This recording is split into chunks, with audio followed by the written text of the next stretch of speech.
저는 65세 박미경입니다. 아들 정기를 홀로 키우며 며느리 윤지와 결혼시켰는데 이제는 제 인생을 살아도 되지 않나 싶으면서도 자꾸만 아들네 집에 신경이 가곤 했죠. 사실 아들 부부가 결혼한 후에도 정기와 윤지의 식사 걱정을 덜어주고 싶어서 매주 반찬을 만들어 가져다 주었습니다.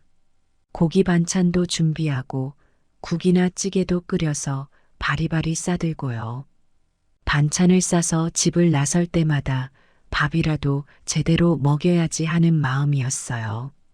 그렇게 몇 년을 아들 집에 반찬을 들고 다녔습니다. 정성과 사랑을 가득 담아 한꺼번에 많이 만들어 가서 두 사람끼리 먹고도 일주일은 넉넉하게 지낼 수 있도록 준비했죠. 그저 제가 해줄 수 있는 작은 도움이었지만 아들 부부가 좋아할 것이라는 생각에 매번 어깨가 가벼웠습니다. 사실 아들이 어렸을 때부터 좋아했던 음식을 떠올리며 손수 요리하는 게 이제는 제게도 작은 즐거움이었거든요. 그러던 어느 날 유난히 반찬을 많이 준비한 날이었습니다. 고기 반찬을 비롯해 멸치볶음, 장조림, 오징어 채볶음까지 여러 가지를 담았죠. 아들 집까지 가져가는 길이 무척 힘들긴 했지만 아들이 맛있게 먹을 걸 생각하며 발걸음을 재촉했습니다. 엘리베이터에서 내려서 벨을 누르자 며느리 윤지가 문을 열었는데 얼굴 표정이 뭔가 이상했습니다. 늘 그렇듯 밝은 인사나 웃는 얼굴을 기대했는데 윤지는 무표정하게 저를 맞이하더군요. 어머님, 오셨어요? 어딘가 불편해 보이는 목소리였어요.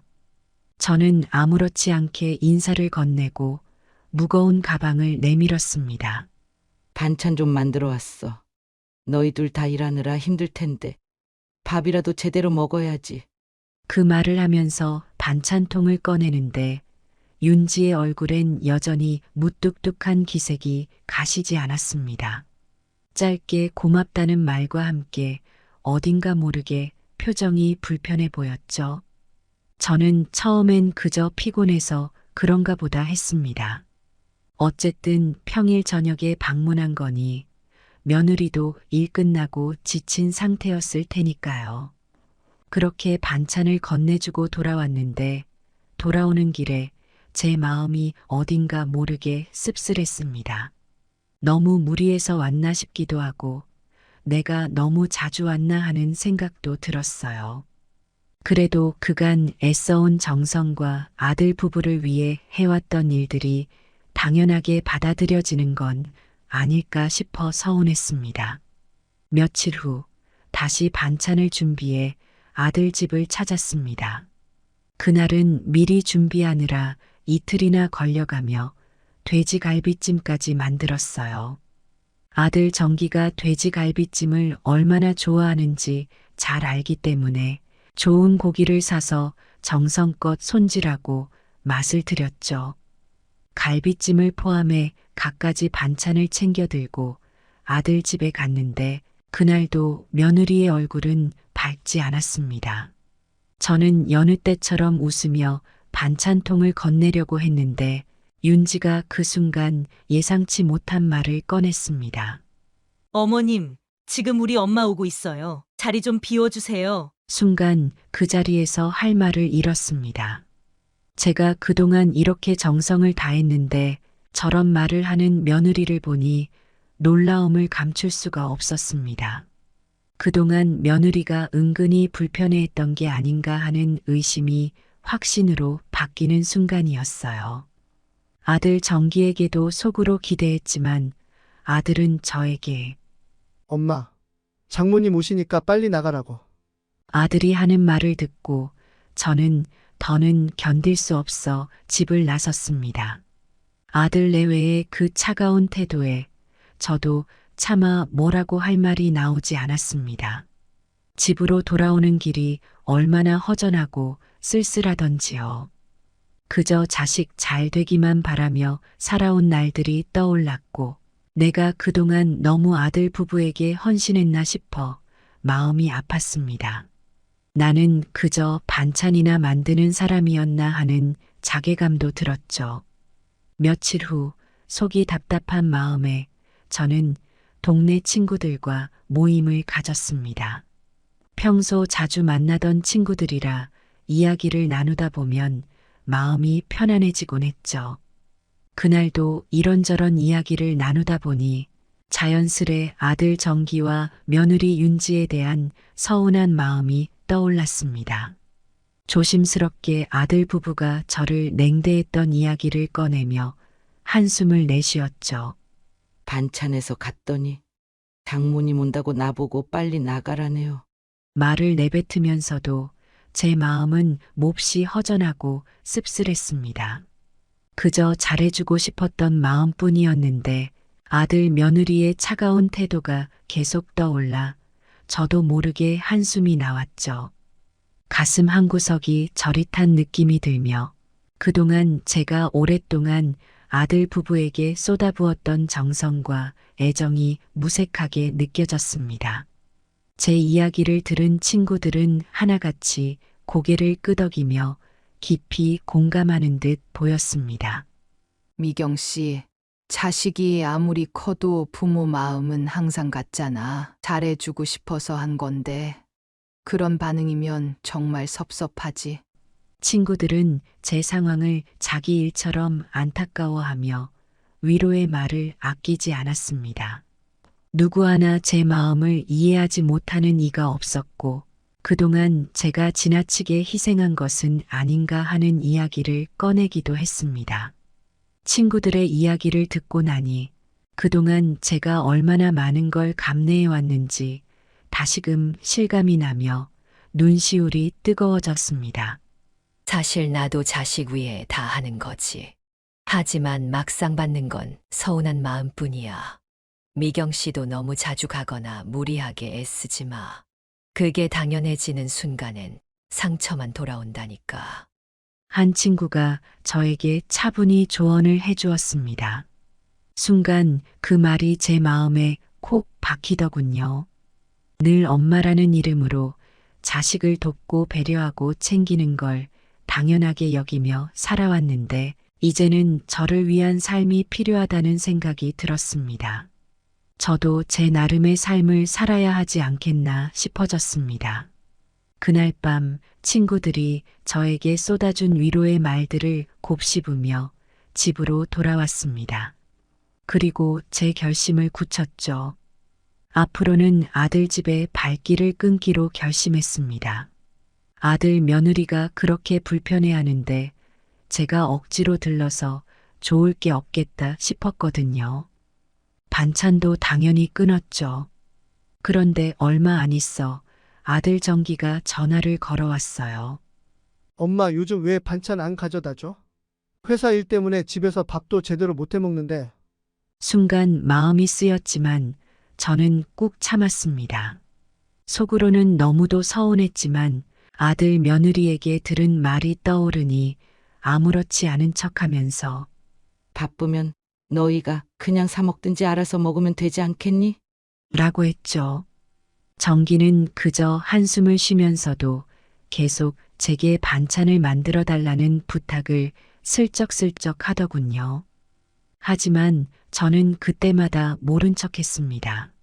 어쩐지 그게 제게는 작은 복수처럼 느껴졌고 예전처럼 모든 걸 해주고 싶진 않다는 결심이 더 확고해졌습니다. 그 후로는 반찬도 가져다 주지 않고 찾아가지도 않았습니다. 며느리에게 듣는 냉대와 아들의 무심함을 참기보다 제 생활에 집중하고 싶었거든요. 어느 날 평온했던 저녁 시간이었습니다. 한참 드라마를 보며 저녁을 보내고 있던 참이었는데 갑자기 아들 정기에게서 전화가 걸려왔습니다. 사실 요즘은 아들에게 전화와도 반가운 마음이 덜했습니다. 그간 정기와 윤지가 저를 차갑게 대했던 기억이 여전히 선명했거든요.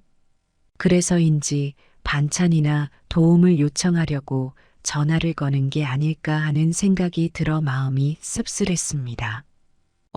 무슨 일이니? 전화를 받자 정기의 다급한 목소리가 들려왔습니다. 엄마, 그게 지금 집에서 좀 지내도 될까? 인테리어 공사 때문에 집에서 못 지내.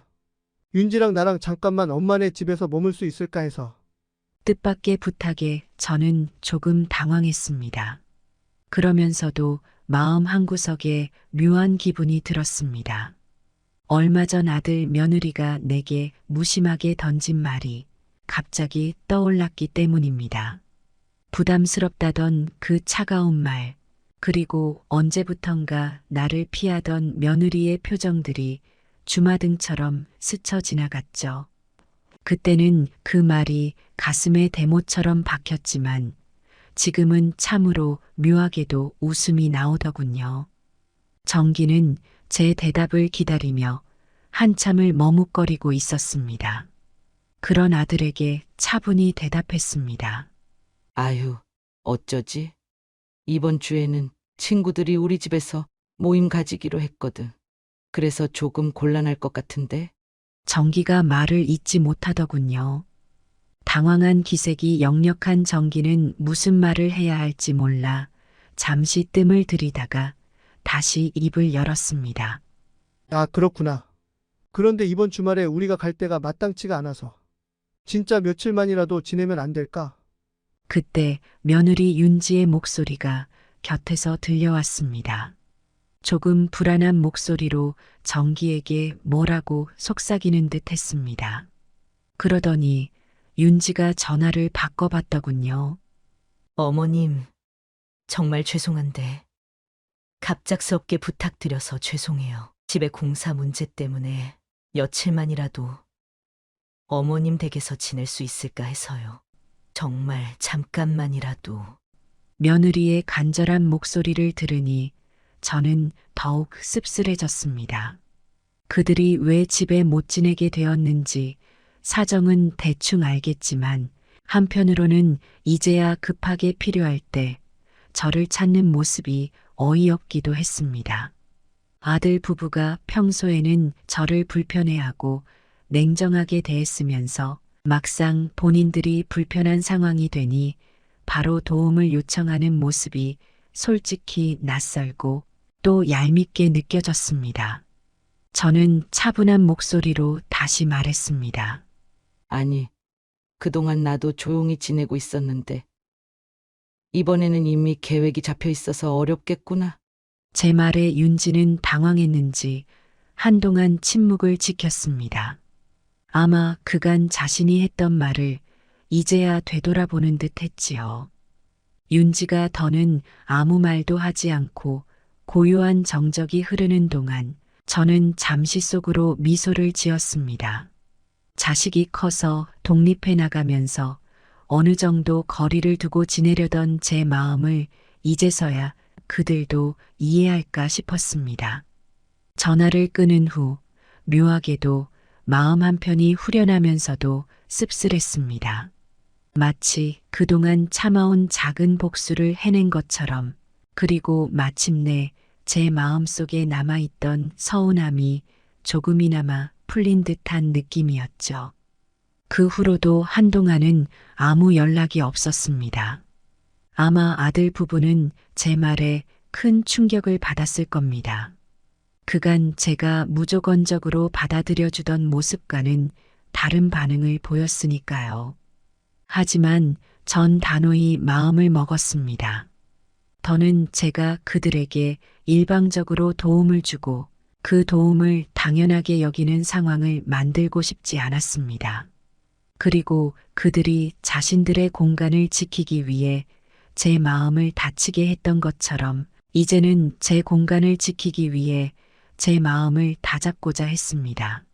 며칠 후 조용히 집에서 책을 읽고 있던 어느 날이었습니다. 집 밖에서 인기척이 들리더니 갑자기 초인종이 울리더군요. 평소 같았으면 누가 찾아올 일도 없는데 혹시나 싶어 문을 열어보니 웬걸 아들 정기와 며느리 윤지가 예상치 못하게 제 집을 찾아와 있었습니다. 얼굴을 보니 어디서도 볼 수 없던 불안한 표정이 가득했어요. 갑작스럽게 온 걸 보니 사정이 여의치 않은 게 분명했습니다. 그 순간 저는 속으로 상황을 짐작할 수 있었습니다. 며칠 전 전화를 걸어 집에서 잠시 지내겠다고 했을 때 제가 단호히 거절한 일이 있었죠. 그런데도 이렇게 직접 집까지 찾아와 부탁할 정도라니 정말 갈 곳이 없어 급한 상황인가 보다 싶었지만 마음 한편에서는 얄미운 생각이 먼저 들었습니다. 제 도움을 당연히 여기고 필요할 때만 찾아오는 그 태도가 아직까지도 생생했거든요. 정기가 눈치를 보며 조심스레 말문을 열었습니다. 엄마 정말 급해서 왔어. 며칠만 우리 좀 머물 수 있게 해주면 안 될까?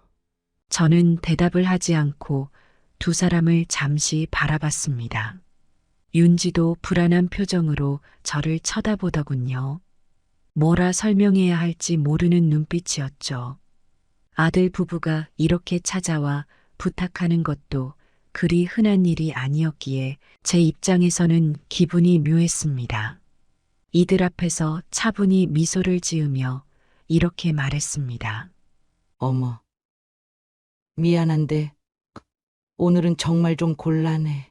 오늘 저녁에 친구들이 우리 집에서 모이기로 했거든. 순간 정기의 얼굴이 굳어졌습니다. 윤지도 잔뜩 긴장한 채 저를 바라봤고요. 아들 부부는 더 말을 꺼내지 못하고 당황한 기색으로 서로 눈치를 보고 있었습니다. 아무래도 그간 저를 그저 도움 줄 사람으로 여겨왔던 두 사람이었기에 이렇게 단호히 거절당한 건 충격이었을 겁니다. 어머니, 정말 죄송한데요. 불안해하는 윤지가 용기 내어 다시 말했죠. 사실 이번엔 정말 집에서 지낼 수가 없게 돼서요. 어머님도 아시겠지만 저희가 집을 공사하는 중이라서 당장 며칠 지낼 곳이 없어서요. 며칠만이라도, 정말 며칠만이라도 머물 수 있을까요? 그 간절한 부탁에도 저는 고개를 살짝 돌리며 아예 다른 이야기를 하는 것처럼 말했습니다. 아, 그렇구나. 근데 어쩌니? 오늘은 정말 안 되겠다. 이미 친구들이 모임 준비로 올 시간 다 돼 가고 있거든. 오늘은 곤란하겠다.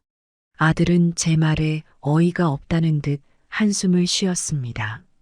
잠시 망설이더니 정기가 다시 나지막히 물었습니다. 엄마 정말 안 되는 거야? 전화로도 말했지만 이번엔 진짜 우리가 당장 갈 데가 없어서 그런 건데. 저는 그 말을 듣고 이번에는 조금 더 냉정하게 대답했습니다. 정기야. 지난번에 너가 말했잖아. 너희가 알아서 하고 싶다고. 너희가 알아서 해. 너희는 내 도움 필요 없잖아. 그러니 오늘은 어려울 것 같구나. 그리고 다음에도 이렇게 갑작스레 찾아오지 말아줬으면 해. 엄마는 너희가 힘들 때만 찾는 그런 사람이 아니야. 너희가 정말 나를 필요로 하고 또 나를 존중하는 마음을 보일 때 엄마도 너희를 위해 다시 힘쓰고 싶은 마음이 생길 거야. 하지만 그때까지는 나도 나만의 생활을 즐기고 싶구나. 그러니까 빨리 나가. 정기는 아무 말도 못하고 입술을 꽉 깨물었습니다. 아마 제 말을 되새기며 자신들이 저를 불편하게 했던 과거를 조금은 떠올렸을지도 모르죠. 윤지 역시 아무 대답도 못하고 고개를 숙인 채 서 있었고요. 그 모습을 보며 저는 마음이 후련해지면서도 어딘가 허전한 느낌이 들었습니다. 그간 아무 말 없이 받아들였던 제 모습과는 달리 이번에는 단호히 거절하니 아들 부부가 겪을 실망감과 당혹감이 분명해 보였습니다. 그래도 전 더 이상 밀려오는 연민이나 미안함에 흔들리지 않으려 했습니다. 한번 거절한다고 해서 마음이 바뀌거나 연민이 솟아날 필요는 없으니까요.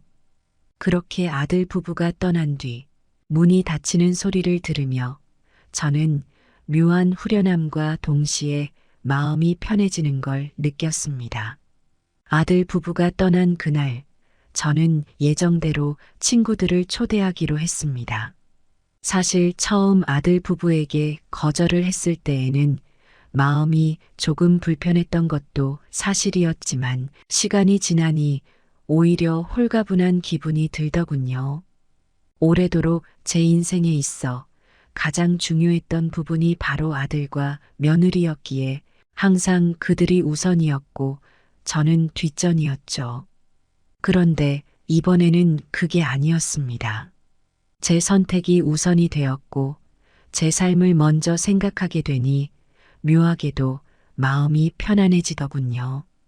저녁이 되자 친구들이 하나둘씩 제 집에 찾아오기 시작했습니다.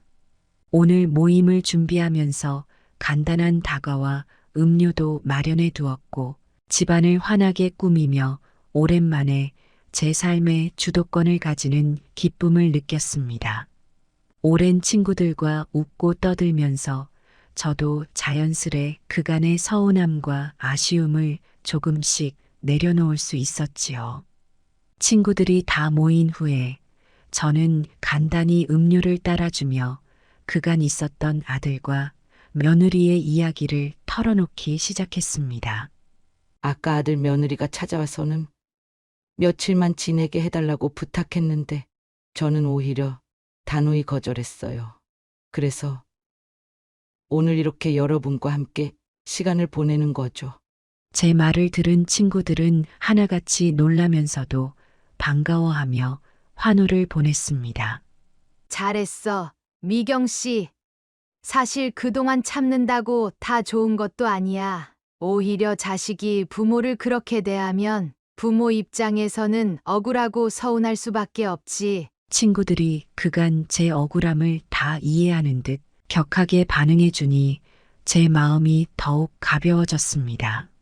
사실 이렇게 저를 위해 시간과 마음을 쓰며 보내는 일이 오랜만이라 처음에는 어색하기도 했어요.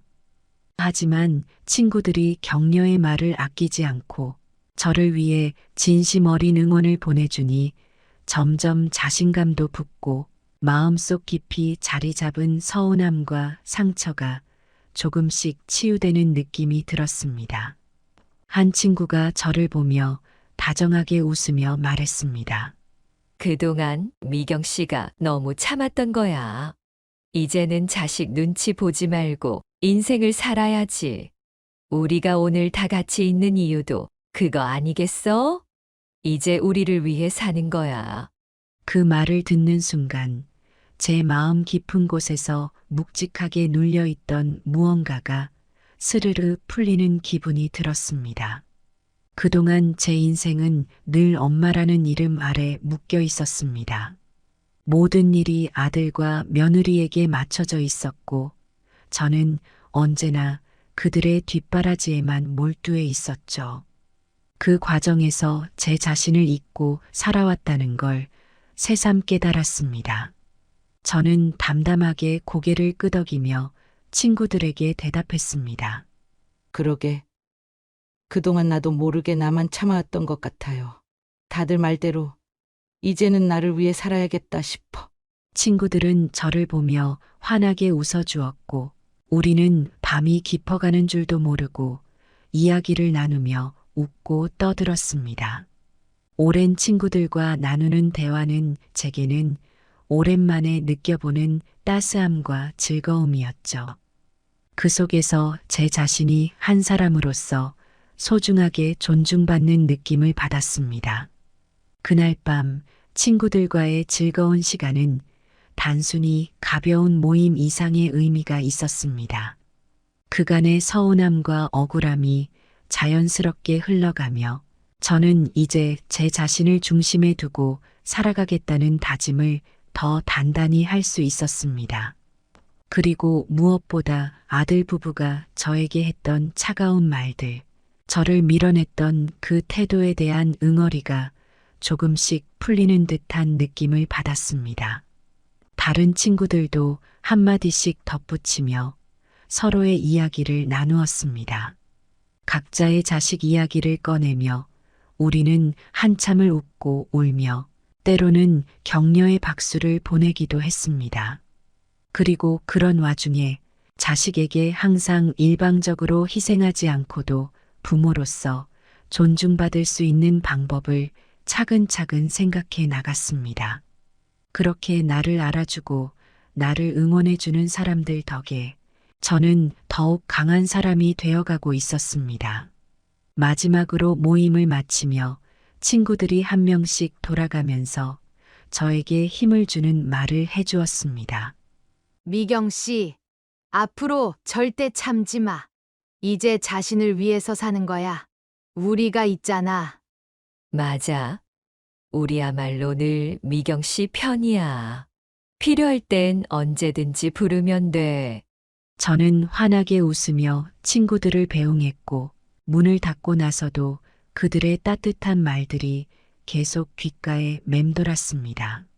저를 향해 환하게 웃어주던 친구들의 얼굴을 떠올리며 제 마음은 그 어느 때보다도 가벼웠습니다. 아들 부부의 차가운 태도에서 오는 상처가 조금씩 아물면서도 이제는 혼자서도 당당히 나설 수 있겠다는 용기가 생겼습니다.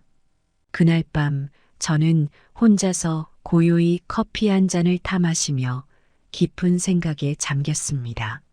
세상에 저를 진심으로 응원해주고 아껴주는 사람들이 있다는 것만으로도 제 인생이 얼마든지 풍요로울 수 있다는 깨달음을 얻었죠. 며칠 후 예상치 못하게 아들 정기와 며느리 윤지가 다시 제 집을 찾아왔습니다. 초인종 소리가 울리자마자 문 앞에 선 두 사람의 얼굴이 평소와 달랐습니다. 정기와 윤지는 눈에 띄게 조심스러운 표정이었고 말수도 적었습니다. 며칠 전 제가 거절했을 때와는 사뭇 다른 분위기에 저는 속으로 상황을 짐작할 수 있었습니다. 정기가 먼저 한 걸음 다가와 조심스럽게 입을 열었습니다. 엄마, 저희가 저번에 너무 무례했던 것 같아요. 진심으로 사과하고 싶어서 이렇게 직접 찾아왔어요. 그간 쌓였던 감정을 드러내려는 듯 정기의 목소리에는 묵직함이 느껴졌습니다. 제가 차분히 자리에 앉으라며 손짓하자 정기와 윤지는 나란히 소파에 앉았습니다. 두 사람은 한동안 망설이더니 윤지가 먼저 고개를 숙이며 입을 열었습니다. 어머님, 생각해보니 그동안 저희가 어머님께 많이 의지하면서도 그걸 너무 당연하게 받아들이고 있었던 것 같아요. 어머니의 사랑을 당연한 것처럼 여기면서 한 번도 그 마음을 헤아리지 못하고 오히려 불편해한 저희 모습이 너무 부끄럽고 후회스럽습니다. 윤지의 말을 듣는 순간 저는 지난 일들이 머릿속에 떠올랐습니다. 그동안 제 마음을 몰라준 두 사람에게 얼마나 서운하고 상처를 받았는지, 그리고 그로 인해 얼마나 많은 결심과 생각을 반복했는지 말입니다. 하지만 이런 반성을 담아 직접 찾아온 두 사람의 모습에서 진심이 느껴졌기에 제 마음도 어느 정도 풀리는 것 같았습니다. 정기가 다시 한번 고개를 숙이며 말했습니다. 엄마, 그동안 우리가 너무 이기적으로 행동했던 것 같아요. 엄마가 그동안 우리를 얼마나 신경 써주셨는지 그걸 그저 편하게 받아들였던 게 너무 죄송해요. 이제야 엄마가 우리에게 베풀어준 사랑을 되돌아보게 됐어요. 그가 진심으로 미안해하는 눈빛으로 저를 바라보니 제가 이들에게 일방적으로 희생하며 살아왔던 지난 세월이 문득 떠오르기도 했습니다. 하지만 그 모든 일에 대해 이제 후회하고 반성하고 있다는 아들 부부의 말을 듣고 보니 제 마음속에 단단히 자리 잡고 있던 응어리가 조금씩 풀리는 듯 했습니다. 잠시 침묵이 흐른 후 저는 담담하게 두 사람에게 말했습니다. 정기야, 윤지야, 너희가 나를 정말 필요로 하고 또 나를 존중할 준비가 되었다면 언제든 내게 와도 좋단다. 하지만 그때는 내가 필요할 때만이 아니라 진심으로 받아들일 수 있을 때여야 해. 정기와 윤지는 저의 말을 진지하게 듣고 있었습니다. 그동안 제가 아들 부부에게 쌓아왔던 서운함과 상처는 그 말 속에 담겨 있었고, 동시에 이제는 제 인생도 소중하게 지키고 싶다는 다짐이 묻어나 있었습니다. 저는 그들을 향해 다시 말을 이었습니다. 나는 너의 엄마이기도 하지만 나도 이제 내 인생을 살아가야 하는 사람이라는 걸 기억해줬으면 좋겠어. 이제는 너희가 내게 단순히 도움을 청하기 위해서가 아니라 정말로 마음을 나누고 싶을 때 찾아왔으면 좋겠구나. 나를 필요할 때만 찾는 게 아니라 언제나 가족으로서 진심으로 존중해주는 관계가 되어야 해. 아들과 며느리는 저의 말을 듣고 나서 조용히 고개를 끄덕였습니다. 며느리의 얼굴에는 미안함과 후회의 감정이 선명하게 드러나 있었습니다.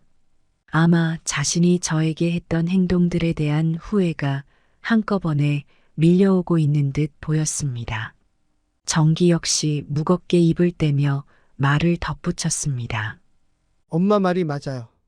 그동안 저희는 정말 엄마를 필요할 때만 찾았던 것 같아요. 이제라도 그걸 깨달아 다행이라고 생각해요. 앞으로는 엄마께 진심으로 다가가고 엄마의 마음을 정말 이해하며 지내도록 노력할게요. 저는 그의 말을 들으며 마음이 조금씩 편안해졌습니다. 이제는 더 이상 저도 무조건적인 희생을 할 필요가 없고 제 마음을 충분히 존중받으면서 아들 부부와 지낼 수 있을 것 같았습니다. 그동안 저도 모르게 엄마라는 이름으로 많은 걸 감내하고 살아왔는데 이제야 그 마음을 진심으로 이해해주는 두 사람을 보니 조금은 위로가 됐습니다. 저는 두 사람에게 마지막으로 다정한 목소리로 말했습니다. 좋아. 너희가 그런 마음이라면 나도 너희를 다시 받아들일 수 있을 것 같구나. 다만 앞으로는 나도 내 인생을 즐기며 살고 싶다는 걸 꼭 기억해 주길 바래. 엄마와 시어머니이기 전에 나도 세상을 살아가는 한 사람이니까. 정기와 윤지는 고개를 숙이며 감사하다고 말했고 저도 그들을 보며 잔잔히 미소 지었습니다. 그날 아들 부부와의 대화는 그동안 묵혀왔던 감정들을 정리하고 우리 관계를 다시 한번 되돌아보게 하는 시간이었습니다. 그날의 대화 이후 저와 아들 정기, 며느리 윤지의 관계는 차츰 달라지기 시작했습니다. 아들 부부가 진심 어린 사과를 하고 나서 제 마음속에 남아있던 서운함과 상처가 조금씩 아물어가는 걸 느낄 수 있었지요. 이제는 제게 도움을 요청할 때도 조심스러운 눈빛으로 진심을 담아 부탁하는 모습이 자주 보였습니다. 그리고 무엇보다도 두 사람은 더 이상 저를 언제든 필요할 때 찾아오는 사람이 아닌 서로를 존중하는 가족의 한 사람으로 대하기 시작했죠. 한동안은 정말 어색한 시간들이 이어졌습니다. 그간 아들 부부와의 관계에서 제가 늘 맞춰주고 헌신해왔던 만큼 저 역시 독립적으로 살아가겠다는 다짐을 지키며 관계를 조정하는 일이 쉽지 않았습니다. 하지만 제 인생도 중요한 만큼 그들에게 선을 지키고 저 또한 제 자신을 돌보려는 마음을 이어갔습니다. 그렇게 우리 사이에는 새로운 변화의 바람이 불어왔습니다. 어느 날이었습니다. 정기가 전화를 걸어와 저녁 식사에 초대하고 싶다며 조심스럽게 말하더군요. 엄마 주말에 시간 되면 저희 집에 와주실래요? 이번엔 우리가 정성껏 차려볼게요. 아들의 목소리에는 작은 긴장감이 묻어났지만 동시에 그 초대 속에는 저를 위한 진심이 담겨 있음을 느낄 수 있었습니다. 평소처럼 저에게 도움을 요청하는 것이 아닌 진심으로 저를 초대하고 싶은 마음이 전해져 왔습니다. 이 말 한마디가 얼마나 감사하고 뭉클하게 느껴지던지요. 저는 잠시 멈칫하다가 미소를 지으며 대답했습니다. 그래. 그럼 주말에 갈게. 이번엔 진짜 내가 먹기만 하는 거지? 정기는 제 말을 듣고 약속하듯 확신 있게 말했습니다. 네, 정말로 엄마는 편하게 오셔서 드시기만 하시면 돼요. 주말이 되어 아들네 집에 방문했을 때 아들 부부는 제게 고맙다는 인사와 함께 식사를 대접했습니다. 그들의 눈빛과 행동 하나하나에서 저에 대한 배려와 감사의 마음이 느껴졌습니다. 윤지는 음식을 준비하면서도 예전과 달리 편안한 미소를 지으며 저에게 음식을 권했고 정기도 제 옆에서 잔잔히 식사를 돕는 모습이었습니다. 오랜만에 맞이한 그 시간은 그동안의 서운함과 갈등이 조금씩 치유되어 가는 소중한 순간이었습니다. 그리고 그날 저녁 정기와 윤지는 직접 차린 음식을 차분히 권하며 제게 진심 어린 말을 전했습니다. 엄마, 이번 일로 저희도 많이 배웠어요. 앞으로는 엄마가 저희에게 베풀어 주시는 사랑을 당연하게 여기지 않고 늘 감사한 마음으로 받아들이려고 해요. 그리고 무엇보다도 엄마가 하나의 독립적인 사람으로 살아가실 수 있게 저희도 최선을 다해 존중할게요. 윤지 역시 고개를 끄덕이며 말을 이어갔습니다. 저희가 이제서야 그동안 어머님께 너무 의존하고 또 불편하게 했다는 걸 알았어요. 그동안 어머님께서 베풀어 주신 사랑이 얼마나 큰지 이제야 깨달았어요. 앞으로는 어머님께도 진심으로 마음을 다해 대할게요. 그 말들을 들으며 저는 그동안 응어리져 있던 감정들이 조금씩 풀려가는 걸 느꼈습니다. 그 순간 저는 그들에게 진심 어린 미소를 보내며 말했습니다. 그래. 이제는 우리 모두가 서로를 이해하고 존중하는 가족이 되었으면 좋겠구나. 내가 너희를 위해 했던 많은 일들도 이제는 서로 도와주고 함께하는 관계가 되기를 바란단다. 무엇보다 서로의 마음을 헤아리는 그런 가족이 되어가면 좋겠어. 그날 우리는 오랜 시간 이야기를 나누며 서로의 마음을 확인했고 그 과정에서 우리 사이의 거리가 조금씩 좁혀져 갔습니다. 그렇게 아들 부부와의 관계는 새롭게 다듬어져 갔습니다. 이제는 그들도 저를 부모로서가 아닌 한 사람으로 존중해 주었고 저 역시 그들 앞에서 당당히 저의 삶을 살아가며 도움보다는 함께하는 관계를 이어가기로 했습니다. 이후 아들 부부는 제게 필요한 일이 생기면 반드시 저의 상황과 편의를 먼저 물어보았습니다. 예전 같았으면 그저 전화 한 통으로 어머니, 반찬 좀 부탁해요 라거나 이번 주말에 집 비워주실 수 있을까요? 같은 당연한 요청이었겠지만 이제는 제 시간을 존중하고 제게 도움이 필요한 경우에도 충분히 이해해주며 배려하는 모습이 확연히 달라졌습니다. 한 번은 윤지가 조심스럽게 다가와 이렇게 말했어요. 어머님, 요즘은 주말에 시간 보내실 때 자주 친구분들과 모임도 가지시는 것 같던데 어머님을 위해서라도 저희가 도울 수 있는 일이 있으면 언제든 말씀해 주세요. 저희도 어머님이 즐겁고 편안하게 지내시길 바라는 마음이에요. 윤지의 그 말을 들으며 저는 마음속 깊은 곳에서 참으로 따뜻한 감정을 느꼈습니다. 이제는 저를 단순히 도움을 주는 사람이 아닌 하나의 독립적인 사람으로 존중해주는 그들의 모습이 참으로 고마웠습니다. 제가 한 사람으로서 존중받고 있다는 사실이 새삼스레 느껴졌습니다. 저도 이제는 제 삶을 더 풍요롭게 채워나가며 독립적인 사람으로 가족 안에서 존중받을 수 있다는 자신감을 가지게 되었습니다. 아들 부부 역시 제 사랑을 당연히 여기지 않으려는 모습을 보이며 서로에게 필요한 존재로 남아가겠다는 다짐을 나누었지요. 이제 우리는 서로에게 부담이 아닌 힘이 되는 가족으로 진정으로 마음을 나누며 존중하는 관계가 되었습니다. 그동안 나는 어머니라는 이름으로 살아왔지만 이제는 나 자신을 온전히 바라볼 수 있게 되었다. 서로를 이해하고 존중하는 법을 배운 우리 가족. 나는 바람결에 흔들리는 나무처럼 자유롭고 나를 존중해주는 사람들 속에서 비로소 나답게 피어나는 꽃이 되었다. 지금 내 앞에 펼쳐진 길은 내 안의 빛으로 환하게 밝혀진다. 앞으로 걸어갈 그 길 위에서 나도 내 인생의 주인공으로 서고 싶다. 올해로 65세가 된 저는 인생의 대부분을 아들 석수를 위해 바쳐왔습니다. 남편이 세상을 떠나고 그 어린 나이에 혼자 아이를 키운다는 것은 결코 쉽지 않은 일이었죠. 남편이 떠난 지 몇 달이 채 지나지 않았을 때 어린 석수를 안고 밤마다 울었던 기억이 납니다.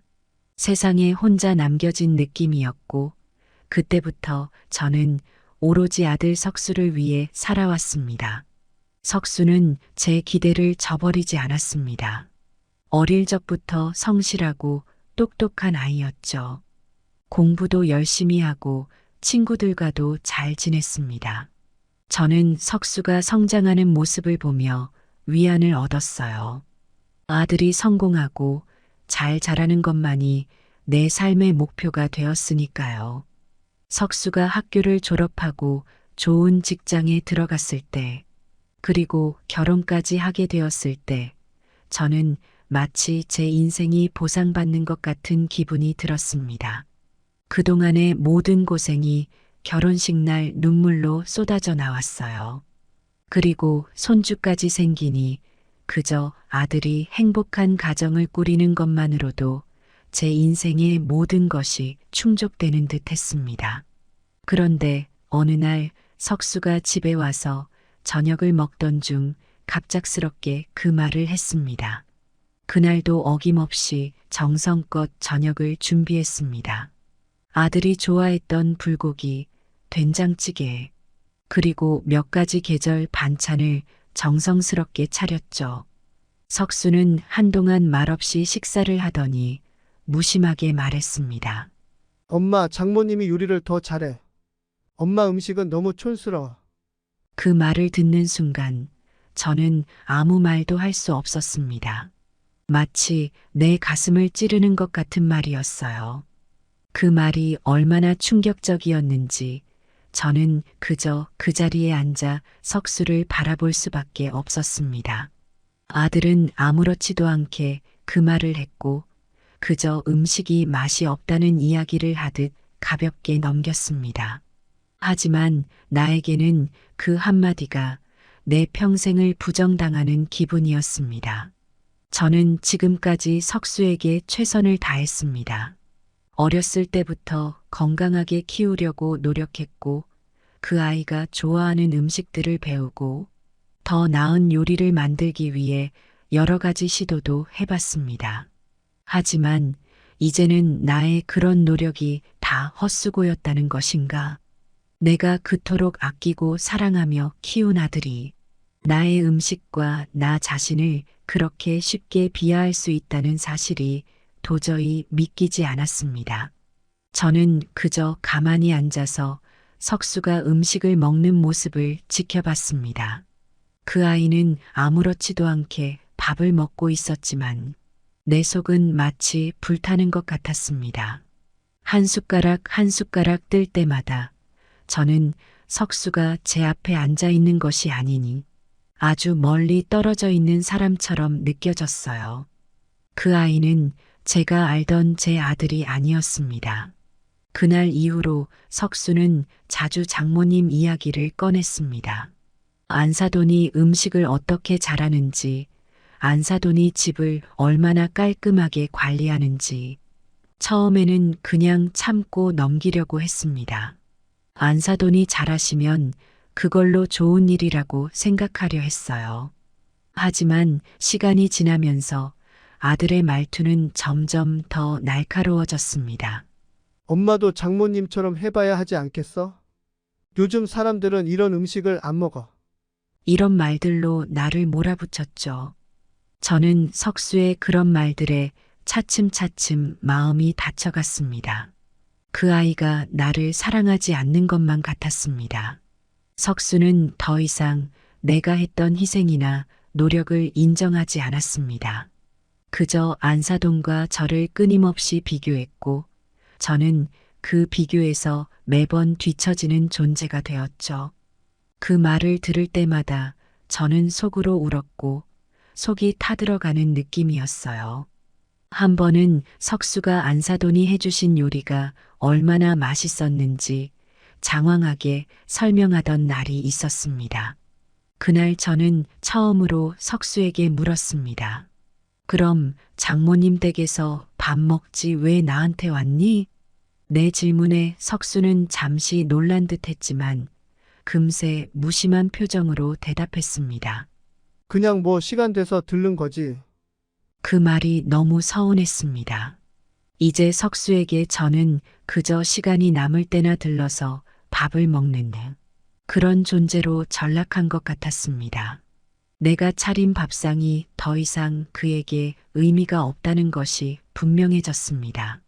그동안 저는 아들을 위해서 모든 것을 바쳐왔는데 이제 그 아이에게 저는 그저 아무 의미도 없는 사람이 된 겁니다.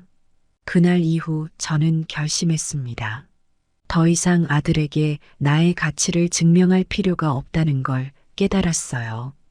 제가 석수에게 사랑받고 싶어 하는 마음을 버리지 않으면 저는 계속해서 그 아이에게 상처받고 무시당할 뿐이었습니다. 저는 그날 밤 침대에 누워서 오랜 시간 동안 고민했습니다. 그리고 결심했죠. 더 이상 아들에게 기대하지 않고 나 자신을 위해 살아가기로요. 다음 날 석수가 다시 집에 왔을 때 저는 더 이상 예전처럼 석수를 반기지 않았습니다. 석수가 자연스럽게 이야기를 꺼내며 저에게 말을 걸었지만 저는 단호하게 말했습니다. 석수야, 너는 더 이상 우리 집에 오지 마. 석수는 당황한 기색이 역력했습니다. 왜 그러세요, 엄마? 갑자기? 그는 이해하지 못한 듯 물었습니다. 하지만 저는 말했습니다. 나는 더 이상 너에게 필요 없는 사람이야. 장모님이 더 나은 음식을 하신다며? 그 집에서 네가 원하는 걸 찾아. 나는 더 이상 너에게 상처받고 싶지 않다. 그 말에 석수는 말을 잇지 못했습니다. 그는 잠시 서 있다가 결국 아무 말도 하지 않고 집을 나갔습니다. 저는 그 아이가 나가고 나서야 깊은 한숨을 내쉬었습니다. 비록 내 마음이 아프고 허탈했지만 동시에 홀가분한 기분도 들었어요. 내가 더 이상 아들에게 휘둘리지 않고 나 자신을 위해 결단을 내렸다는 사실에 작은 위안이 찾아왔습니다. 석수를 내쫓고 시간이 흐르면서 저는 조금씩 내 결정에 익숙해져 갔습니다. 더 이상 아들로 인해 고민하거나 상처받을 일은 없었습니다. 하지만 얼마 지나지 않아 저는 예상치 못한 문제에 직면하게 되었습니다. 석수가 내게 연락하지 않은 것이 나를 편안하게 만들었지만 그것이 주변 사람들의 눈에 어떻게 비쳤는지는 전혀 생각하지 못했어요. 그 소식이 친척들에게 퍼지기 시작했습니다. 저와 석수가 더 이상 연락을 하지 않는다는 사실이 입에서 입으로 전해지면서 점점 더 많은 사람들이 나를 찾아와 묻기 시작했죠. 한 번은 동생이 갑자기 찾아왔습니다. 그녀의 표정은 심상치 않았습니다. 그녀는 다짜고짜 저에게 물었습니다. 언니, 석수랑 연락도 안 한다며? 이게 무슨 일이야? 진짜로 그 애를 내쫓았다는 게 사실이야? 저는 피곤한 듯 한숨을 쉬며 대답했습니다. 그래, 그 애가 나를 무시했어. 장모님이 더 잘한다고 하면서 나를 하찮게 여겼어. 그래서 더 이상 그 애를 내 곁에 두고 싶지 않았어. 동생은 놀라서 나를 쳐다봤습니다. 그래도 자식인데 너무한 거 아니야? 어떻게 그렇게 할 수가 있어? 한 번만 더 생각해보면 안 돼. 저는 단호하게 고개를 저었습니다. 이제 와서 내가 뭘 더 생각해야 해? 자식이라서 무조건 참아야 하는 건 아니잖아. 난 내 결정을 후회하지 않아. 하지만 동생은 쉽게 물러서지 않았습니다. 자식이라고 다 참고 사는 건 아니지만 그래도 아들인데 나중에 후회할지도 몰라. 혹시 석수한테 무슨 일이 생기면 어쩔 거야? 그 순간 저는 조금 흔들릴 뻔했지만 곧 마음을 다잡았습니다. 그건 그 애의 문제야. 나는 내 인생을 지킬 거야. 내가 후회할 일은 없어. 그 대답을 듣고 동생은 더 이상 할 말을 찾지 못한 듯 했습니다. 그녀는 한동안 저를 지켜보다가 결국 아무 말 없이 돌아섰습니다. 동생이 돌아가고 나서도 저는 한동안 그 자리에 가만히 앉아 있었습니다. 과연 내가 잘하고 있는 것인지 순간적으로 의문이 들긴 했지만 저는 결심을 굳혔습니다. 이제 와서 석수와의 관계를 다시 돌리려고 해봤자 달라질 것은 없었습니다. 오히려 저는 제 자신을 지키기 위해 끝까지 이 결정을 밀고 나가기로 마음먹었습니다. 며칠 뒤, 이번엔 조카로부터 전화가 왔습니다. 갑자기 제게 전화를 해서는 다짜고짜 소리쳤습니다.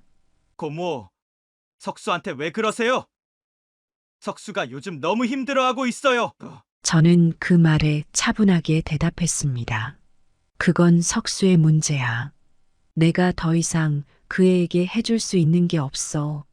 석수가 나를 무시했으니 나도 내 결정을 내린 거야. 하지만 조카는 제 말을 듣고 더 격해졌습니다. 고모, 석수가 후회하고 있어요. 그날 했던 말 때문에 이렇게까지 될 줄 몰랐다면서 미안하다고 하고 있어요. 한 번만 다시 얘기해 보세요. 이대로 계속 이렇게 가면 석수가 무너져 버릴지도 몰라요. 저는 그 말을 듣고도 전혀 흔들리지 않았습니다. 나는 이미 내 마음을 정리했어. 석수가 아무리 후회해도 내가 받은 상처가 없어지는 건 아니야. 석수가 뭔가를 깨달았다고 해서 내가 그 상처를 쉽게 잊을 수 있는 건 아니니까. 통화는 그렇게 끝이 났습니다. 조카마저 나를 설득하려 했지만 저는 끝까지 흔들리지 않았습니다. 그리고 그날 밤 저는 다시 한번 제 자신에게 다짐했습니다. 더 이상 아들에게 휘둘리지 않겠다고, 이 결정을 끝까지 지키겠다고 말입니다. 그러나 이후로도 저를 둘러싼 갈등은 점점 더 커져갔습니다. 며느리와 안사돈까지 저에게 연락을 하기 시작했습니다. 안사돈은 저에게 직접 전화를 걸어 우리 김서방한테 너무 심한 거 아니에요? 라고 물으며 따지기도 했습니다. 마치 제가 모든 문제의 원인인 양 몰아세우는 것 같았습니다. 김서방 내쫓았다고 하던데. 이게 무슨 일이에요? 자식한테 어떻게 그럴 수가 있나요? 저는 단호하게 대답했습니다. 내 아들이라 해서 무조건 받아줘야 하는 건 아닙니다. 사돈도 아실 겁니다. 저도 사람이고, 저도 제 자존심이 있습니다. 더 이상 그 아이에게 상처받고 싶지 않아요. 그렇게 말한 후 저는 전화를 끊었고 그 이후로는 더 이상 연락이 오지 않았습니다. 모든 것이 조용해졌지만 저는 그만큼 더 강해진 느낌이 들었습니다. 주변의 압박과 설득에도 흔들리지 않았다는 점에서 스스로를 다잡을 수 있었죠. 석수와의 관계를 정리한 후로 저는 더욱 단단해진 기분으로 일상을 살아갔습니다. 주변 사람들의 비난과 걱정도 더 이상 신경 쓰지 않기로 했어요. 모든 것이 차분하게 흘러갈 것 같았지만 상황은 그렇게 단순하지 않았습니다. 몇 주가 지나고 나서 저는 마을에서 자주 들르던 작은 카페에 갔습니다. 커피를 마시며 책을 읽는 것이 저의 새로운 취미가 되었거든요. 그날도 평소처럼 자리에 앉아 커피를 주문했는데 문득 낯익은 목소리가 들렸습니다. 돌아보니 석수였습니다. 그는 그동안 많이 변한 듯 보였습니다. 그 전보다 초췌해 보였고 눈 밑에는 다크서클이 짙게 내려앉아 있었습니다.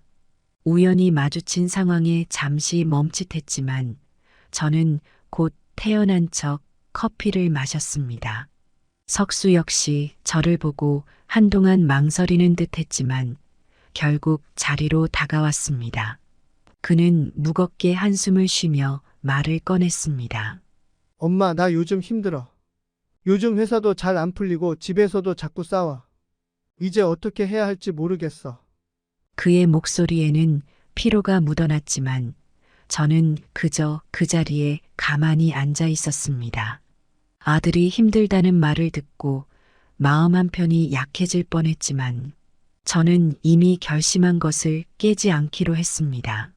한번 마음을 돌리면 다시 옛날로 돌아갈 게 뻔했으니까요. 그래서 저는 아무런 대답도 하지 않고 그저 커피를 마시며 아들의 말을 들었습니다. 석수는 제 반응이 없자 더 조급해진 듯 했습니다. 그는 한 번 더 저를 쳐다보며 간절한 표정으로 말했습니다. 엄마, 미안해. 그때 엄마한테 그런 말 한 거 정말 후회하고 있어. 그냥 장모님이랑 비교했던 거였지 엄마를 무시하려는 건 아니었어. 그게 왜 그렇게 됐는지 나도 모르겠어. 저는 천천히 커피잔을 내려놓고 석수를 바라봤습니다. 그 순간에도 마음이 흔들리려 했지만 저는 굳건하게 결심을 다시 되새겼습니다. 석수는 후회하는 것처럼 보였지만 그것이 제가 받은 상처를 지우는 것은 아니었습니다. 그리고 제가 다시 그를 받아들인다면 우리는 또다시 같은 문제로 부딪히게 될 것이라는 사실을 저는 누구보다 잘 알고 있었습니다. 저는 짧게 한숨을 내쉬고 말했습니다. 석수야. 너가 힘들다는 건 알겠어. 하지만 너는 이제 어른이야. 스스로 해결해야 해. 내가 도울 수 있는 건 없어. 그 말에 석수는 큰 충격을 받은 듯 보였습니다. 그는 눈을 크게 뜨며 나를 쳐다봤습니다. 아마도 제가 다시 그를 받아들이고 모든 걸 잊어주길 기대했을지도 모릅니다. 하지만 저는 그럴 수 없었습니다. 내가 아들을 받아들여 다시 예전처럼 지낸다고 해서 내가 겪었던 상처와 석수의 태도가 달라질 리 없었으니까요. 석수는 한동안 말을 잇지 못하다가 고개를 떨구며 천천히 자리에서 일어났습니다. 그는 마지막으로 저를 한 번 더 쳐다보더니 아무 말 없이 카페 문을 열고 나갔습니다. 저는 그가 나가고 난 후에도 한동안 그 자리에 가만히 앉아 있었습니다. 마음속에서는 여러 감정이 뒤엉켰지만 저는 제 결정을 후회하지 않기로 했습니다. 저는 더 이상 석수에게 기대며 상처받고 싶지 않았으니까요. 며칠이 지나고 마을에서 일어난 작은 소식이 저의 귀에 들어왔습니다. 석수가 회사를 그만두었다는 소식이었습니다. 그 이야기를 들었을 때 저는 한동안 멍하니 서 있었습니다. 일이 너무 힘들었던 걸까요? 아니면 제가 그에게 단호하게 굴었던 것이 그를 더 힘들게 만든 걸까요? 순간적인 죄책감이 밀려왔지만 저는 곧 그것이 저의 잘못이 아님을 스스로에게 되새겼습니다. 석수는 이제 어른이고 자신의 삶을 책임질 사람입니다. 저는 그가 어른으로서 자신의 문제를 해결할 수 있으리라 믿었습니다. 그러나 이 소식을 전한 사람은 저에게 더 충격적인 이야기를 덧붙였습니다. 석수가 요즘 집에도 잘 안 들어간대요. 어디서 뭘 하는지 알 수 없다고. 며느리가 많이 걱정하고 있더라고. 이 말을 듣는 순간 저는 가슴이 철렁 내려앉았습니다. 아무리 단호한 결심을 했어도 아들이 어디서 뭘 하고 있는지도 모른다는 사실은 저를 크게 불안하게 만들었습니다. 혹시 무슨 일이 생긴 것은 아닌지, 혹은 너무 멀리 나가버린 것은 아닌지 여러 생각이 머릿속을 가득 채웠습니다. 며느리는 몇 번이나 저에게 전화를 했지만 저는 쉽게 전화를 받을 수 없었습니다. 제가 전화를 받으면 다시 예전으로 돌아가게 될까봐 두려웠기 때문입니다. 하지만 마음 한편으로는 아들이 어디서 무얼 하고 있는지 알고 싶은 마음이 강하게 일었습니다. 혹시라도 무슨 큰일이 생기지는 않았을까 걱정이 되지 않을 수 없었죠. 그렇게 몇 주가 흐르고 저는 결국 며느리에게서 온 전화를 받았습니다.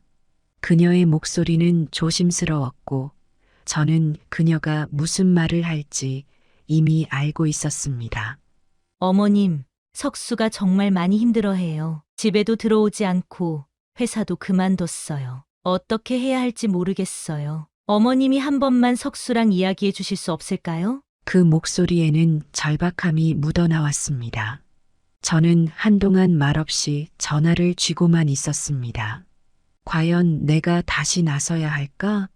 저는 이미 아들과의 관계를 정리했고 그 결정은 저를 더 강하게 만들었다고 믿었습니다. 그런데 다시 아들의 삶에 끼어들어야 하는 걸까? 이 선택이 옳은지 아닌지에 대한 고민이 머릿속을 복잡하게 만들었지만 저는 여전히 제 자신을 지키기 위해서 어떤 결정을 내려야 할지 알고 있었습니다. 며느리의 절박한 목소리를 들었지만 그때도 결심을 굽히지 않았습니다. 석수와의 관계는 이미 끝났다고 스스로를 다짐했기 때문입니다. 아들이 힘들어하더라도 저는 그저 그 아이가 자신의 문제를 스스로 해결해야 한다고 생각했습니다. 그래서 그 후로도 석수의 연락을 받지 않았습니다. 그 후로 1년, 2년이 흘렀습니다.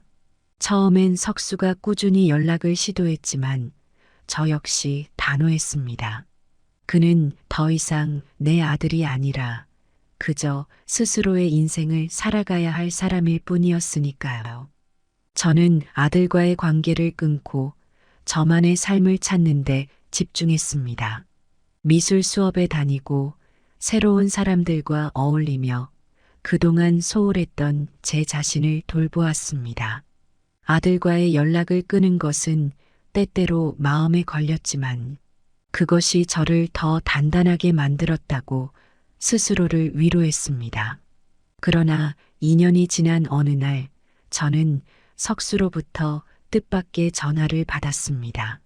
오랜만에 들리는 그의 목소리는 한층 지치고 더 어두워져 있었습니다. 엄마 미안해. 갑자기 연락드려서. 그런데 정말 더는 견딜 수 없어서 그래. 장모님이 돈을 갚지 않아. 그 돈 때문에 나도 우리 가정도 다 무너질 판이야. 저는 그 순간 귀를 의심했습니다. 안사돈이 돈을 갚지 않았다는 말이 무슨 뜻인지, 그동안 무슨 일이 있었는지 궁금해졌습니다. 하지만 석수의 말을 끊고 물어볼 수는 없었습니다. 무슨 일이니? 석수야? 무슨 돈을 못 갚았다는 거야? 석수는 잠시 머뭇거리더니 결국 모든 이야기를 털어놓기 시작했습니다. 2년 전 안사돈이 사업이 어려워져 돈을 빌려달라고 했다는 사실은 저도 알고 있었습니다. 그러나 그 돈이 이렇게 큰 문제가 될 줄은 전혀 몰랐습니다. 처음에 석수는 안사돈을 믿고 돈을 빌려줬지만 그 후 안사돈은 점점 돈을 갚을 수 없다는 변명만을 늘어놓았다고 했습니다. 몇 번이고 갚겠다고 약속했지만 시간이 지날수록 상황은 더 나빠졌고 석수는 점점 더 깊은 재정적인 구렁텅이에 빠지게 된 것이었습니다. 엄마, 나 이제 정말 집도 팔아야 할지도 몰라. 회사도 그만뒀어. 돈 문제 때문에 너무 힘들었거든. 우리 가정이 무너질 것 같아. 저는 그 말을 듣고 가슴이 철렁 내려앉았습니다. 그동안 아들과의 관계를 끊고 스스로의 삶을 찾아가는데 집중해왔지만 이제는 상황이 너무 심각해졌습니다. 더 이상 이 문제를 모른 척할 수 없었습니다. 석수의 삶이 완전히 무너질 위기에 처해 있다는 사실이 저를 흔들었습니다. 그래. 석수야. 이번엔 내가 나서마. 저는 차분하게 말을 이어갔습니다. 그동안 참아왔던 것들이 이제 터져나오는 순간이었습니다. 사돈을 만나서 이야기를 하자. 더 이상 이대로 넘어갈 수 없어. 그렇게 저는 오랜만에 다시 나서기로 결심했습니다. 제가 이 문제에 다시 끼어드는 것이 맞는 일인지, 그동안 스스로의 결정을 무효화하는 것인지 고민했지만, 지금은 제 자신을 지키는 것보다 아들의 가정을 지키는 것이 더 중요하다는 생각이 들었습니다. 며칠 후, 저는 안사돈을 직접 만나러 갔습니다. 그 집 앞에 도착했을 때, 저는 마음을 단단히 먹고 초인종을 눌렀습니다. 안사돈은 예상치 못한 내 방문에 놀란 표정으로 저를 맞이했습니다. 사돈, 오랜만에 뵙네요. 무슨 일이시죠? 저는 미소를 지으며 말을 시작했습니다. 안사돈, 이제는 이 문제를 해결해야 할 때가 된 것 같네요. 석수가 더 이상 견딜 수 없다고 해서 왔습니다. 빌려간 돈을 아직도 갚지 않고 계신다고 들었는데, 이대로 가만히 계실 건 아니겠죠? 안사돈은 당황한 기색이 역력했습니다. 그녀는 잠시 말을 잇지 못하다가 변명조로 대답했습니다. 사업이 아직 회복이 안 됐어요. 저도 계속 갚으려고 노력하고 있는데, 상황이 여의치가 않네요. 저는 더 이상 그 변명을 듣고 있을 수 없었습니다. 안사돈, 저도 상황을 이해하려고 했습니다. 하지만 2년이나 지났습니다. 그동안 석수는 이 일 때문에 가정이 무너질 지경에 이르렀습니다. 더 이상 이 문제를 미루지 마세요. 안사돈도 아들 가진 부모 아니십니까? 그럼 이게 얼마나 중요한 일인지 아실 겁니다. 그 순간 안사돈의 표정이 바뀌었습니다. 그녀도 더 이상 변명할 수 없다는 것을 깨달은 듯 보였습니다. 저는 그때까지 침착하게 말을 이어갔지만 속으로는 분노가 치밀어 올랐습니다. 석수가 이토록 힘들어하는데 그동안 무책임한 태도를 보인 그녀가 용서되지 않았습니다. 이제는 끝내야 할 때입니다. 더 이상은 못 참아요. 석수가 집을 팔아야 할 상황까지 몰렸습니다. 제 아들, 제 가정이 파탄날 수도 있다고요. 더는 지켜볼 수 없습니다. 안사돈은 한동안 말없이 고개를 숙이고 있었습니다. 결국 그녀는 어쩔 수 없다는 듯 고개를 끄덕이며 말했습니다. 알겠습니다. 제가 방법을 찾아볼게요. 돈을 어떻게든 마련해서 갚겠습니다. 죄송합니다. 사돈. 그 말을 들었을 때 저는 비로소 조금 안심할 수 있었습니다. 하지만 여전히 마음 한구석에는 불안함이 남아 있었습니다. 그녀가 과연 진정으로 이 문제를 해결할 수 있을지 끝까지 지켜봐야 할 일이었습니다. 그 후로 몇 주가 지나고 석수는 저에게 다시 연락을 했습니다. 엄마, 장모님이 드디어 돈을 갚기 시작했어. 조금씩 갚고 있어. 이제 더는 걱정 안 해도 될 것 같아. 그 말을 듣는 순간 저는 비로소 한시름 놓을 수 있었습니다. 제가 직접 나서서 문제를 해결해야 했지만 그 덕분에 석수의 가정이 무너지는 일을 막을 수 있었습니다. 안사돈이 돈을 갚기 시작하면서 석수의 가정은 조금씩 안정을 찾아갔습니다. 석수가 다시 직장을 구하고 생활이 다시 궤도에 오르기까지 몇 달이 걸렸지만 그동안 저는 석수의 삶에 다시 깊이 관여하지 않았습니다. 제가 석수에게 다시 기회를 주긴 했지만 그것이 제가 다시 그와 가까워지거나 그를 다시 받아들여야 한다는 의미는 아니었습니다. 내 역할은 여기까지다.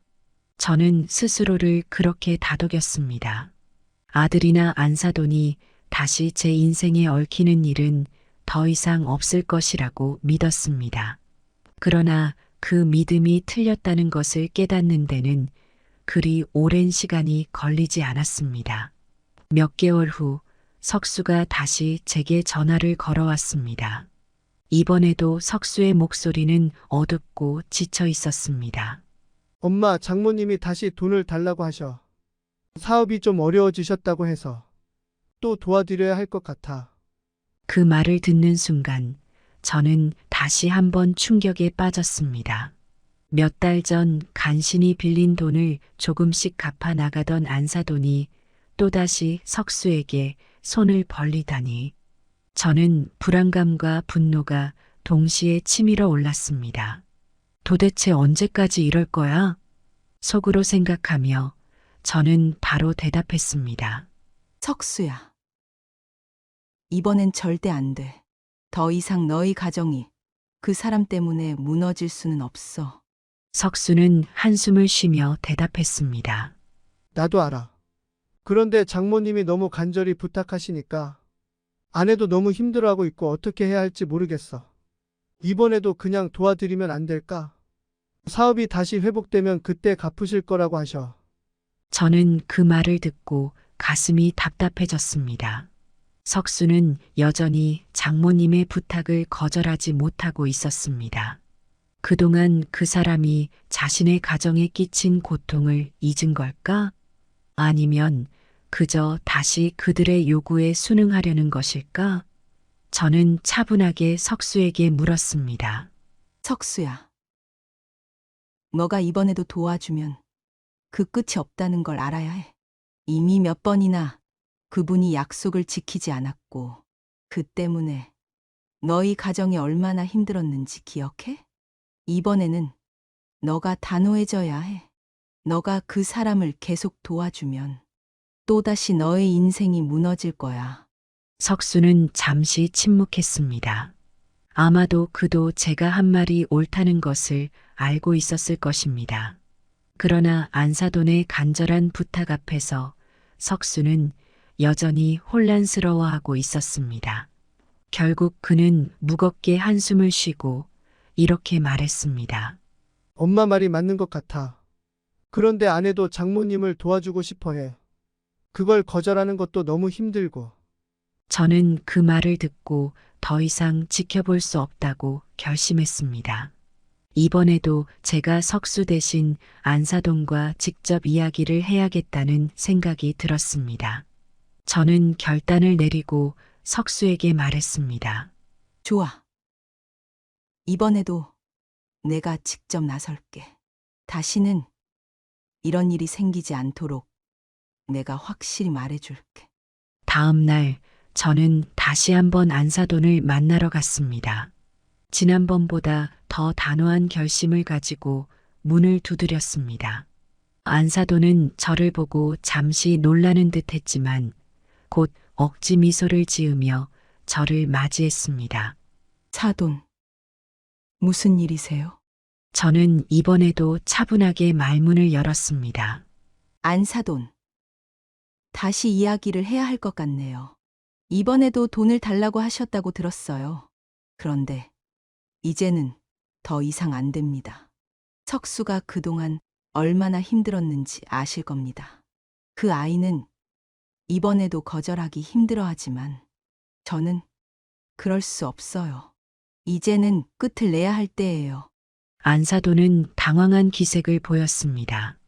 그녀는 저에게 미안한 표정을 지으며 말을 이었습니다. 사돈, 죄송해요. 정말로 다시 돈을 갚을 수 있는 기회만 주시면, 사업이 조금만 더 나아지면 갚을 수 있을 텐데. 저는 더 이상 그녀의 변명을 들을 수 없었습니다. 안사돈, 석수는 당신이 그렇게 말할 때마다 계속해서 무너지고 있어요. 이번에는 절대로 안 됩니다. 당신이 사업을 어떻게 하든 저희 가정이 또다시 당신의 문제로 흔들릴 수는 없어요. 더 이상 돈을 요구하지 마세요. 이번이 마지막 경고입니다. 제 말에 안사돈은 한동안 아무 말도 하지 못했습니다. 그녀도 더 이상 변명할 방법이 없다는 것을 알고 있었을 것입니다. 저는 그녀가 대답하기를 기다리지 않고 말을 마쳤습니다. 다시 이런 문제가 생긴다면 그때는 석수와 당신의 관계도 끝나게 될 겁니다. 우리 가정은 더 이상 당신의 문제로 희생되지 않을 겁니다. 그날 저는 안사돈의 집을 나서며 결심했습니다. 이번에는 절대 이 문제를 되풀이하지 않겠다고요. 석수도 이번 일을 계기로 더는 안사돈의 요구에 휘둘리지 않도록 강하게 말해줄 생각이었습니다. 제 자신을 지킬 뿐만 아니라 석수가 그의 가정을 지킬 수 있도록 돕는 것이 제가 할 수 있는 마지막 일이었습니다. 며칠 후 저는 석수를 다시 만났습니다. 그날은 석수가 제 집으로 찾아왔습니다. 그는 오랜만에 얼굴이 한결 편안해 보였고 저를 보자마자 조심스럽게 말을 꺼냈습니다. 엄마 고마워. 이번에 장모님 문제는 잘 해결된 것 같아. 엄마가 나서줘서 정말 다행이야. 나도 이번 일을 계기로 장모님을 너무 믿지 않기로 했어. 저는 그 말을 듣고 안도의 한숨을 내쉬었습니다. 그래? 이제 너도 너가 지킬 것을 지켜야 해. 장모님이 아무리 어려워도 네 가정이 더 중요해. 잊지 마라. 석수야. 석수는 고개를 끄덕이며 웃었습니다. 맞아. 이제는 나도 단호하게 결정해야 할 때인 것 같아. 그날 이후로 석수는 다시 자신의 삶을 되찾기 시작했습니다. 그는 다시 안정된 직장을 구했고 며느리와 함께 가정을 안정시키기 위해 노력했습니다. 안사돈의 요구도 더 이상 그들의 삶에 영향을 미치지 않게 되었죠. 이번엔 제가 나서서 문제를 해결했지만 그것이 석수가 스스로 서는 계기가 되었다고 생각했습니다. 그 이후로 석수와 저는 가끔씩 연락을 주고받으며 지내게 되었습니다. 여전히 예전처럼 자주 만나거나 깊은 대화를 나누지는 않았지만 석수는 때때로 저를 찾아와 같이 밥을 먹자고 제안했습니다. 우리가 다시 가까워진 것은 아니었지만 적어도 서로를 이해하고 존중하는 관계로 한 발짝 나아가게 된 것이었습니다. 한 번은 석수가 오랜만에 나를 찾아왔을 때 우리는 동네에 새로 생긴 작은 식당에서 점심을 먹기로 했습니다. 가벼운 미소를 지으며 석수는 저를 맞이했고 우리는 특별히 깊은 이야기를 나누기보다는 서로의 근황을 조용히 주고받았습니다. 엄마 요즘은 좀 어때? 친구들이랑 잘 지내? 석수는 식사를 하면서 가볍게 물었습니다. 저는 미소를 지으며 대답했습니다. 그래, 잘 지내고 있어. 오히려 너랑 연락을 끊고 나서 더 많은 사람들과 어울리고 있지. 너가 어떻게 지내는지 궁금했지만 이제는 너가 알아서 잘 해나갈 거라고 믿고 있었어. 석수는 제 말을 듣고 고개를 끄덕였습니다. 맞아. 나도 이제는 내가 내 문제를 해결해야 한다는 걸 확실히 알았어. 엄마 덕분에 그동안 의지했던 것에서 벗어나서 스스로 살아가고 있는 것 같아. 그 말을 듣고 저는 가슴이 뭉클해졌습니다. 그동안 아들과의 갈등과 이별 속에서 제가 했던 선택들이 석수를 더 강하게 만든 것 같았습니다. 물론 과정은 쉽지 않았고 많은 상처도 있었지만 이제는 서로가 독립적인 삶을 존중하며 살아가고 있었습니다. 그 점에서 저는 큰 위안을 느낄 수 있었습니다. 우리는 특별한 말 없이도 서로의 눈빛과 표정만으로 많은 것을 이해할 수 있었습니다.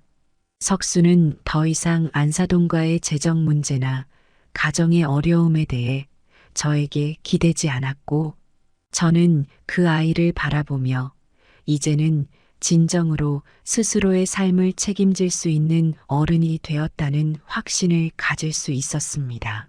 식사를 마친 후 우리는 나란히 걸으며 동네를 둘러보았습니다. 석수는 때때로 제게 이런저런 근황을 이야기했고 저는 그저 그의 이야기를 들어주었습니다. 우리가 예전처럼 자주 만나는 사이는 아니었지만 이런 작은 만남을 통해 서로가 조금씩 회복되어 가고 있다는 걸 느꼈습니다. 석수가 제 집까지 데려다 주며 마지막으로 말했습니다. 엄마 오늘 이렇게 만나서 정말 좋았어. 앞으로도 가끔 같이 밥 먹자. 저는 미소 지으며 대답했습니다. 그래, 가끔은 이렇게 만나는 것도 좋지. 너가 잘 지내고 있다는 걸 보니 더 바랄 게 없네. 석수는 제 말을 듣고 잠시 눈을 마주치다가 미소를 짓고 고개를 끄덕였습니다. 그는 결국 제가 집 안으로 들어가는 모습을 보고 나서야 발길을 돌렸습니다. 저는 문 앞에서 잠시 그가 떠나는 모습을 지켜보다가 집 안으로 들어섰습니다. 집 안에 들어와 혼자 시간을 보내면서 저는 그동안 제가 걸어온 길을 돌아보았습니다. 남편을 잃고 홀로 석수를 키우며 힘겹게 살아온 날들, 아들과의 갈등과 그로 인해 끊었던 관계들, 그리고 제가 선택했던 단호한 결정들까지 그 모든 것이 이제는 하나의 긴 여정처럼 느껴졌습니다. 처음에는 석수를 밀어내고 나 자신만의 삶을 찾으려 했지만 시간이 지나면서 저는 스스로가 조금씩 변화해 가는 것을 느낄 수 있었습니다. 이제는 아들에게 의존하지 않고 그 아이에게서 저의 가치를 찾지 않는 법을 배웠습니다. 그 과정에서 아들도 스스로 독립하고 자신의 삶을 책임지며 살아가고 있었죠. 물론 우리의 관계가 완벽하게 회복된 것은 아닙니다.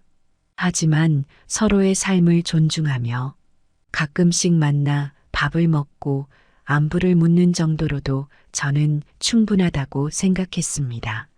더 이상 아들에게 상처받지 않고 저 역시 그 아이를 상처 주지 않는 선에서 우리는 서로를 이해할 수 있었습니다.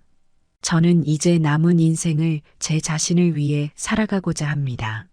석수와의 관계는 한때 저를 힘들게 했지만 그 과정이 있었기에 저는 더 단단해졌습니다. 앞으로도 석수와 가끔씩 만나며 우리는 서로의 인생을 조금씩 공유하게 될 겁니다. 하지만 그 이상의 기대나 아쉬움은 없습니다. 이제는 제가 제 자신을 사랑하고 저만의 삶을 살아가야 할 때이니까요.